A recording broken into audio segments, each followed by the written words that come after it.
our 12 points go to... Our 12 points. The 12 points. The 12 points Nos 12 points. 12 points. Go to.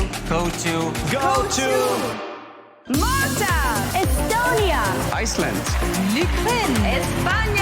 Italy. United Kingdom. Austria. France. Bonjour à tous, bonjour à toutes, bienvenue dans En route pour Turin. Ça y est, on y est, le sprint final commence. Salut Quentin, salut Vincent. Salut Thomas, salut Quentin. Salut Vincent, salut Thomas. Alors ça y est, l'Eurovision arrive dans un peu plus d'un mois maintenant.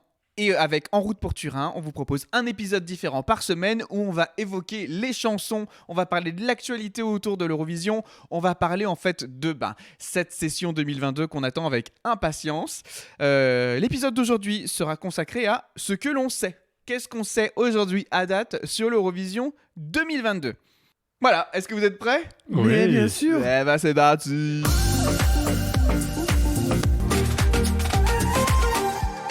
Alors tout d'abord, on sait que l'émission aura lieu à... Turin. Bravo.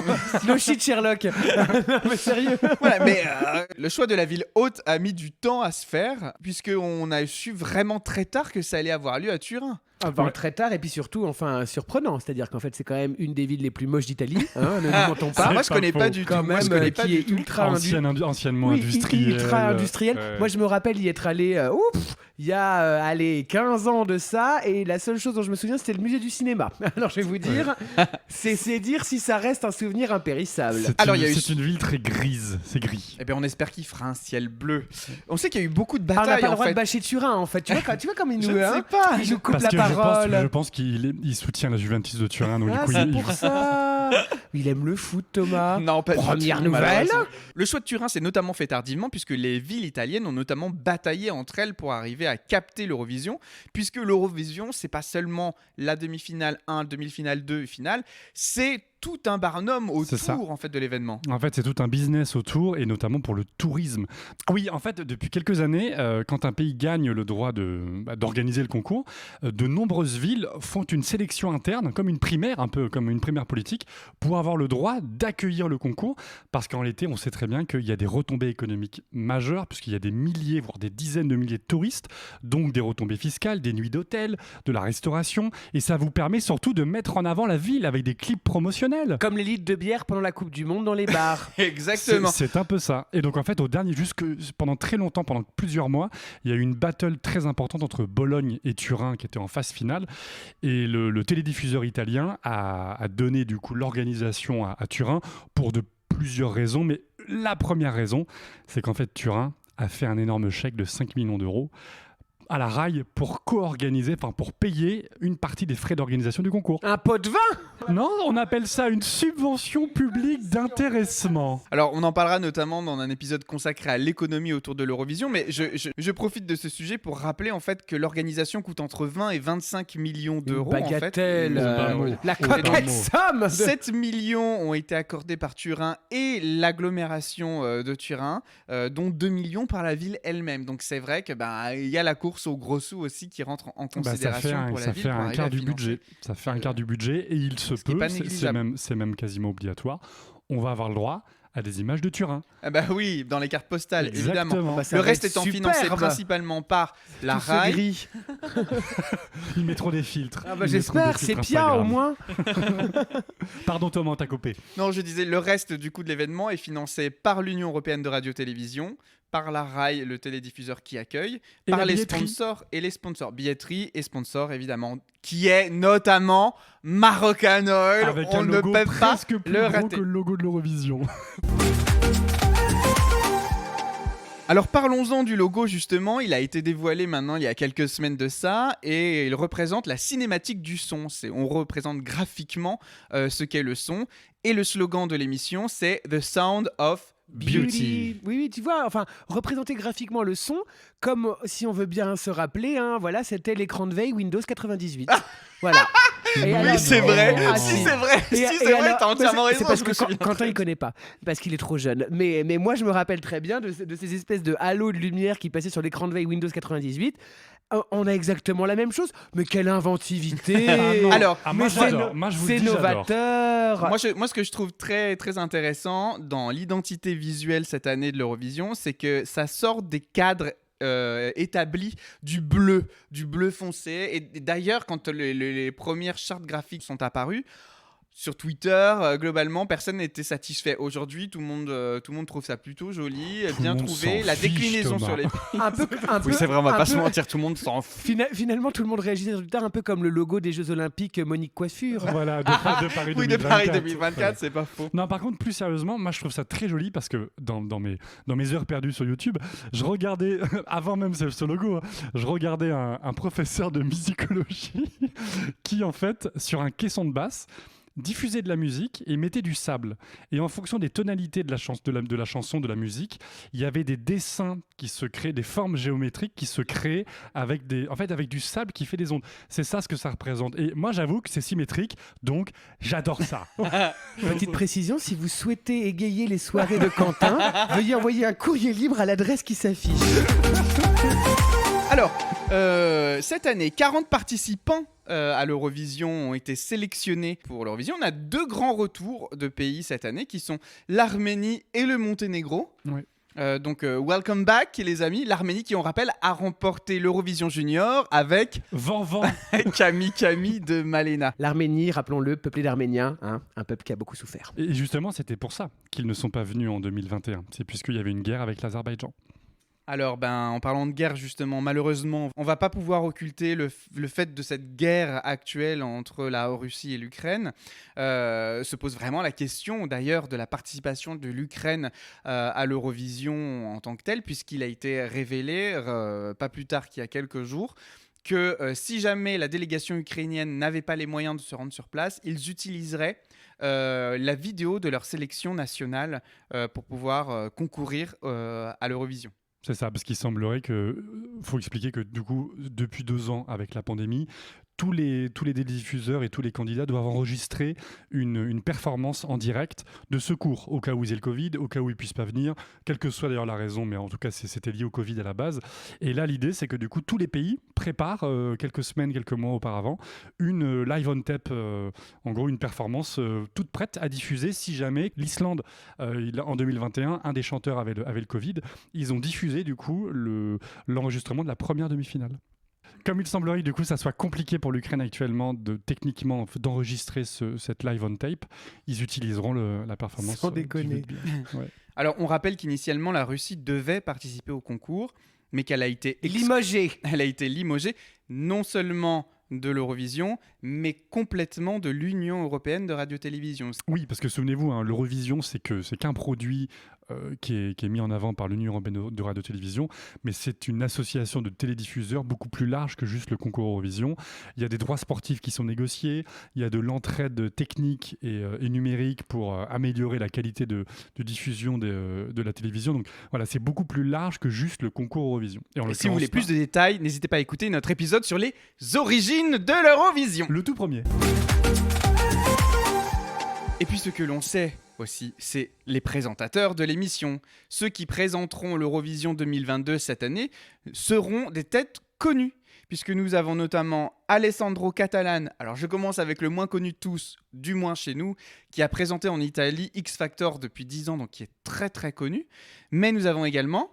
La solitudine fra noi, questo silenzio dentro me. Bien sûr, on n'oublie jamais rien, on vit avec. Elle qui a chanté ça? Bah oui, avec Attention, Hélène Ségara. Mais on non! était à 2 doigts de Patrick Fiori sur Tu me viens. Non, j'ai pas fait saturer le micro, t'es gonflé. Donc Laura Pausini, bien sûr, parce que en fait, on pense Italie, on va pas chercher bien loin, on se dit qui est l'artiste italienne connue? Bah, Gina Lollobrigida, elle est décédée, donc du coup, on prend Laura Pausini. Je pense Bravo que l'Italie, si bravo. Raphaël Acara était encore en vie, elle aurait présenté l'Eurovision. Et la troisième, C'est Mika. Oui, Alors, oui, Mika. Mika, grosse- parlons-en. Parlons-en justement, puisqu'il y a quelques années, il avait refusé, alors de participer à l'Eurovision. Attention, c'était différent parce que je crois que c'était le UK qui voulait qu'il soit mercenaire pour le pays, prétextant qu'en fait le concours était ringard. Que les musiques étaient merdiques. Oui, mais écoutez notre épisode sur l'Eurovision ringard, point d'interrogation. Je pense qu'à l'époque, il n'avait pas tout à fait tort, en tout cas en termes de notoriété du programme. Aujourd'hui, ça a complètement changé et il témoigne notamment en disant ceci. Je crois en l'importance d'une communauté internationale. Nous pouvons y parvenir grâce à la musique, qui est la forme d'expression la plus universelle. Et je suis fier de présenter l'Eurovision cette année. Oui, je pense qu'il a. Je te vois rouler des yeux. Je pense qu'il croit beaucoup au vide de son compte bancaire. Non, mais moi, tu vois, encore une fois, on a besoin de fédérer autour du programme. En mettant ces têtes d'affiche-là, on s'assure peut-être de capter un nouveau public. D'accord, mais est-ce qu'il est bon présentateur? Enfin, les gens qui regardaient The Voice, notamment en France, je pense. Oui, peut-être. Voilà. Alors, est-ce qu'il est bon présentateur? Ça, c'est un autre sujet, puisqu'en question fait, se on pose met quand en même, face des stars. En fait, on met des chanteurs, on met pas de présentateurs. On sait que l'Eurovision, c'est quand même une grosse machine. Voilà, ça va être un peu qui tout double. On verra si les mecs arrivent à s'en sortir, s'il y a des bugs et tout machin. Après, honnêtement, on sait aussi que l'émission est ultra répétée. Bon, je pense que... Ils s'en sortiront. Mais oui, alors, ils s'en sortiront. Alors oui, c'est ultra répété, mais on voit certaines années, je pense à 2017, où on avait un trio d'hommes ukrainiens pour la présentation en 2017. C'était une catastrophe du début à la fin. Vraiment, alors, c'était pour le coup des présentateurs télé, mais c'était vraiment nul à chier en termes de capacité de présentation. Je ne souhaite pas que ça soit nul à chier en Italie. Hein. À l'inverse de Petra Mede et Mons Semerlo en 2016, il faut faire le show. Mons, il est chanteur, mais il était aussi présentateur télé avant. Il est d'ailleurs toujours présentateur télé à la BBC. Là, pour le coup, Mika et Laura Pausini, c'est des chanteurs, voilà, chacun ses goûts. Je me pose vraiment la question, est-ce que vraiment ils sont bons ? Alors, ils vont évoluer sur une scène qui est notamment assez incroyable dans la présentation des concepts art, puisqu'on va retrouver un peu toutes les signalétiques qu'il y a aussi dans l'identité visuelle de l'Eurovision, à savoir les tonalités très chaudes, la représentation symbolique du soleil. Ils veulent que la scène représente un peu la péninsule entourée de cascades d'eau, dans la péninsule italienne, entourée de cascades d'eau. Donc, on a vraiment une scène qui promet d'avoir un show quand même de qualité. Oui, non, c'est vrai que c'est original. Après, l'eau, c'est pas les premiers à avoir mis de l'eau sur la scène de l'Eurovision. Non, en termes de flotte, en ça 2014, arrive souvent, au Danemark, ils avaient foutu de l'eau. Ils s'étaient dit, bah tiens, on a encore du budget, on rajoute des piscines autour de la scène. Et ça avait bien marché d'ailleurs. Oui, mais c'était des piscines. Là, on parle de cascades. planète. Oui, mais j'attends de bonne voir idée. entre le rendu visuel et la réalité. Souvent, on est un petit peu déçus.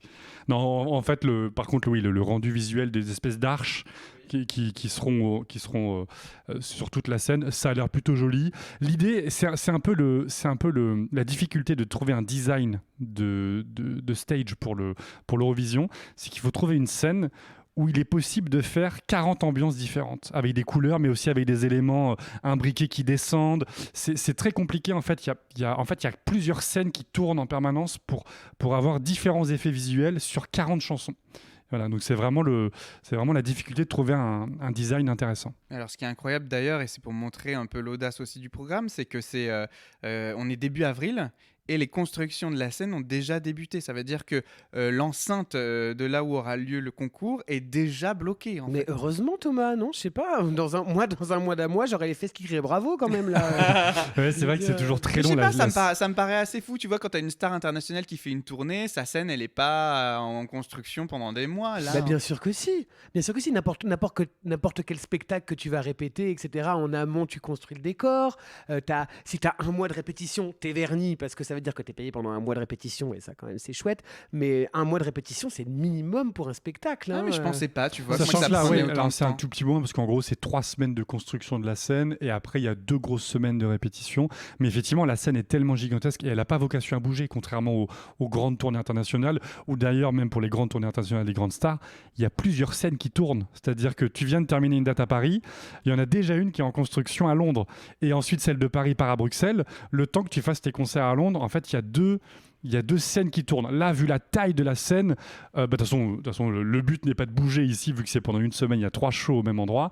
Mais c'est tellement grand que, il faut plusieurs jours, plusieurs semaines pour construire la totalité de la scène. Bah écoute, merci pour ces Mais éclairages. dis donc, qu'est-ce qu'il leur a jacté, Quentin, aujourd'hui? J'adore les scènes. Dernier élément. C'est parce sur que la ça y est, on scène. commence à être impatient. On Oui. commence à être impatient. Est-ce qu'elle est symétrique cette scène? Elle est symétrique, elle est Voilà, magnifique. c'est pour ça. Mais alors, un qui tout s'y dernier élément, intéresse. et ça c'est aussi très bien, je trouve ça très bien de la part des Italiens, c'est d'avoir pris des designers italiens, des metteurs en scène italiens et des chefs décorateurs italiens, parce que sinon, si vous regardez depuis une dizaine d'années, enfin depuis que l'Eurovision est vraiment devenu une sorte de show monstrueux, et ben vous avez un architecte allemand qui a fait 7 scènes sur 10.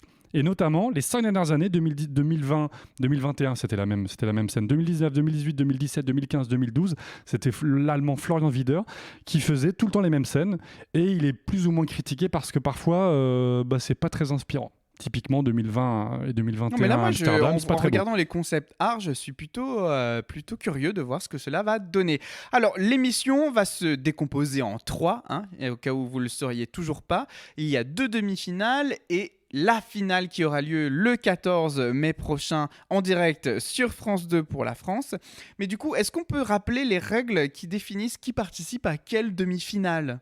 C'est un tirage au sort. Un tirage au sort. Tout à fait. En fait, c'est entre tous les pays participants, sauf évidemment le G5, qui, rappelez-le, sont UK, la France, l'Espagne, l'Italie. Et bon, là, de fait, ils avaient gagné. Donc, du coup, voilà, ils sont dedans. Et l'Allemagne. Les plus gros apporteurs d'affaires. Exactement. Et donc, du coup, tous ces pays sont tirés au sort. Et ce qui nous donne, en fait, déjà, on est au courant de l'ordre de passage de la demi-finale 1 et de la demi-finale 2. Donc, on sait quels pays vont être affrontés les uns par rapport aux autres pendant ces demi-finales. Exactement. Oui, Quentin. Mais les tirages au sort ne sont pas vraiment au sort. C'est-à-dire que... Comment ça? Eh oui, c'est-à-dire que les... Eh oui. Non, mais en fait, tu vois, c'est parce que c'était... Il faut être précis. C'était exprès pour me bâcher devant la France entière. Voilà. En réalité, Je vais quitter ce projet. tous les pays qui sont en demi-finale sont répartis dans des pots. Ceux qui aiment le foot savent très bien qu'il y a la même répartition pour les clubs de foot italiens, espagnols, anglais et compagnie, pour que le championnat de l'UEFA ne se passe pas qu'entre clubs français ou clubs anglais. Donc ils sont répartis dans des pots géographiques. Je m'explique. En gros, l'Union européenne de radio-télévision observe sur les 5 dernières années les habitudes de vote. Les habitudes de vote entre pays. C'est pas vrai. Et oui.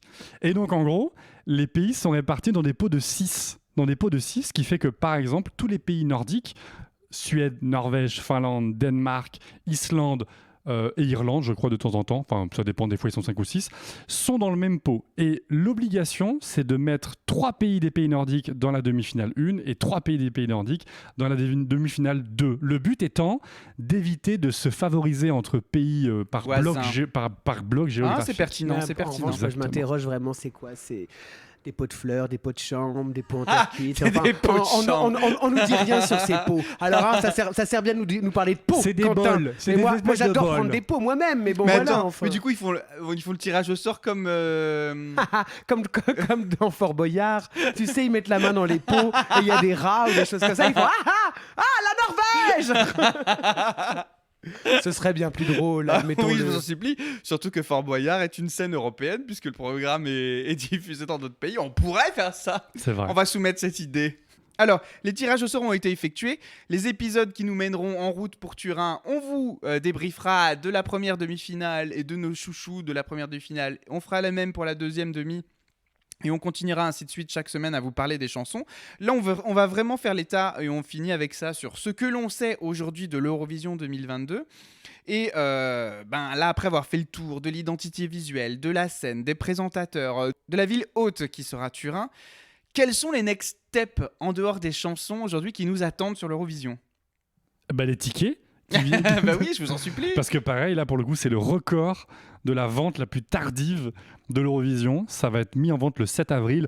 Bon, en fait, la vraie raison, c'est parce qu'il y avait encore des doutes avec le Covid. Donc, le télédiffuseur s'est dit, bon, ça sert à rien de mettre en vente en janvier. Si finalement, 3 mois après, on doit rembourser les gens. Donc, ils se sont dit, on attend le dernier moment pour être sûr que, OK, c'est bon. Et finalement, voilà, le 7 avril, toutes les places vont être mises en vente. Reste que les gens se sont un petit peu organisés déjà et il est possible que ça ne soit pas complet. Alors, il est possible que les places soient bradées. Dans quel monde en fait? Bah parce que ça se prévoit, tous les fans ou toutes les personnes qui veulent aller à l'Eurovision, Oui. ils prévoient des mois à l'avance en général. Moi, je vais y aller, moi. Voilà, par exemple. Et normalement, tu ne seras pas tout seul. L'idée, c'est que tu prévois longtemps à l'avance, et là, c'est dans un mois. Et donc, en fait, il est probable qu'une partie des fans se disent, en fait, on n'y va pas, parce que ça veut dire que si c'est dans un mois maintenant, les tickets de voyage de transport vont être chers, les hôtels vont déjà être blindés, des week-ends lambda, sans même l'Eurovision. Et donc, s'y prendre si tardivement, je ne sais pas si c'était la meilleure stratégie. Oui, enfin, la date est quand même connue depuis belle lurette. Je pense que les gens qui veulent vraiment se rendre à l'Eurovision ont déjà pris leur disposition quant aux réservations de transport et d'hôtel. Je sais Pour moi, pas, c'est un Thomas, vrai problème. si tu t'organises une semaine et tout, que tu poses des congés et que tu n'es même pas sûr d'assister au show parce que tu n'as pas de ticket, je ne sais pas si tout le monde se dit tiens, on y va quand même si on ne va pas assister au spectacle. Oui, Vincent. D'ailleurs, est-ce qu'on connaît le prix des places? Mais Pas non, encore. on Non, le toujours saura le pas. 7 avril. On Toujours le saura pas. le 7 avril. En général, c'est très cher. À mon avis, ça va être scandaleux encore cette année. Parce que c'est scandaleux quand même. Hein, et Ça dépend des années. Ça dépend des années. Oui, c'est quoi? C'est quelques centaines d'euros la place de concert. La moins chère. La moins chère. La moins chère. Certaines années, en fonction des pays, notamment la Norvège, ça avait été extrêmement cher parce que le niveau de vie en Norvège est extrêmement cher. Israël, ça avait été très très cher. Ça avait été 250-300 € la place, la moins chère. Donc c'était vraiment exorbitant et effectivement d'ailleurs, il restait 2000 places invendues. Voilà, on verra en tout cas. Moi, j'ai lu justement que la salle où aura lieu l'Eurovision a été construite en 2006 pour les Jeux Olympiques d'hiver, peut contenir jusqu'à 18 000 spectateurs. Donc, Sans la scène, c'est comme Bercy, oui, on dit d'accord. 18 000 T'enlèves sans la quoi? scène. T'enlèves 2-3 000 places. Non, beaucoup plus, parce que même la Green Room, a priori, c'est la mode depuis quelques oui, années. d'accord. Et La dans Green la Room salle. est dans la salle, ce qui fait qu'on élimine quasiment 8 000 places. 8 000 places. Donc Ouais, ça restera 10 000 personnes. 10 000 places, ça en fait du monde. 10 000 balles à 100 bouts de la place, c'est une coquette somme, hein, comme Fois 3, d'habitude. hein. fois 3, plus les répétitions où c'est un peu moins cher. Alors, au-delà de la réservation des places, on a également les pré-parties qui ont déjà commencé, qui ont eu lieu à Londres, à Tel Aviv, à Madrid, qui ont déjà eu lieu à Barcelone. Qu'est-ce que c'est qu'une pré-partie?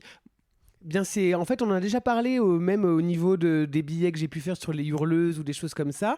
En fait, c'est pour faire découvrir les chansons aux autres pays européens, histoire de donner un peu de matière, un peu d'avance, ce genre de choses, et que les fans, les eurofans, les gens qui s'intéressent à genre, enfin, qui tombent sur ce concert-là comme ça et tout dans leur ville, se disent genre ah bah tiens machin, je l'ai vu, ah bah il participe à l'Eurovision, bah j'ai voté pour lui. Ça donne une petite avance sur les points. Puis c'est des entraînements, c'est vraiment pour voir ce qui fonctionne. Il y a aussi des tests de mise en scène, voir si tiens c'est une bonne idée, ça fonctionne bien, et ça permet. Et je pense que c'est quand même très centré sur les fans. Je pense que c'est vraiment Oui, le public, oui, c'est complètement. pas tellement le grand public. Hein. Non. C'est des petits concerts dans des bars Bon, ou des après, ou des il boîtes. se peut qu'une personne lambda qui passe par là Oui, bien et sûr. voit ça en festoche Bien et, sûr. et voilà, ils se Mais disent, c'est genre, vraiment bah oui, un je l'ai réseau vu à pour les l'Eurovision. eurofans. Enfin, c'est vraiment pour les fans. En tout cas, moi, j'y foutrais bien les pieds dans une pré-partie. C'est l'occasion présente à l'avenir. Eh bien, écoutez, il faudrait que Paris en fasse une et Voilà, on oui, parce que l'organise. c'est pas, visiblement, c'est pas d'actualité. Donc, Mais on garde ça en tête, Et il y a aussi les votes OGAE. Alors, qu'est-ce que l'OGAE, rapidement, pour juste préciser? Ah bah, c'est l'Organisation Générale des Amateurs de l'Eurovision. Donc c'est une idée française d'ailleurs à la base. D'accord. Et l'idée en fait c'est un club multinational puisqu'il y a une OGAE par pays membre de l'Eurovision. Il y a même d'ailleurs un OGAE reste du monde. Genre quand tu habites au Japon, tu peux voter pour eux. En gros l'idée c'est que c'est une espèce d'Eurovision des fans. Tous les fans nationaux de chaque club national font une sorte de soirée où ils votent pour leur top 10 en fait tout simplement parmi les candidats. Et on sait par exemple que là l'OGAE France a donné ses 12 points à l'Italie. Et donc voilà, comme ça il y a une sorte de tableur Excel qui se fait de semaine en semaine jusqu'à l'Eurovision pour savoir les fans, hein. C'est uniquement le fan, ce que les votes préférés des fans. D'accord. Bah écoute, merci pour ces précisions. Écoutez les garçons, merci beaucoup. Merci. Voilà, c'est ce que l'on sait à date aujourd'hui de l'Eurovision 2022, hors les chansons. On commence dès la semaine prochaine à débriefer les chansons et à vous donner notre avis, Bien sûr. notamment sur les sélectionnés de la première demi-finale. Merci à tous. En route pour Turin, c'est Allez, fini pour c'est aujourd'hui. parti. Rendez-vous lundi prochain. Des bisous, à bientôt. Salut. Salut.